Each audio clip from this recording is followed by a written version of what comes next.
உங்க இருதயத்துல ஒரு வேண்டுதல் இருக்கு.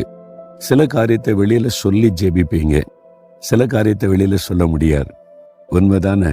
நீங்க குழுவுல ஜெபிக்கும் போது, வீட்டுல ஜெபிக்கும் போது கூட சில காரியத்தை வாய் திறந்து ஓப்பனா சொல்லி ஜெபிச்சிருவீங்க. அந்த சில காரியத்தை வெளியில சொல்ல முடியாது, இருதயத்துக்குள்ளே வைத்து ஜெபம் பண்ணுவோம். அது ஆண்டவருக்கு நமக்கு மாத்திரம் உள்ள காரியம்.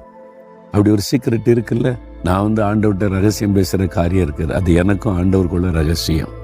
அவருக்கு மட்டும் தெரியப்படுத்தும். அது என் இருதயத்தில் ஆண்டவரோட பேசுவார். அப்போ உங்களுடைய இருதயத்தில் ஒரு வேண்டுதல் இருக்குது, வெளியில யாருக்குமே தெரியாது.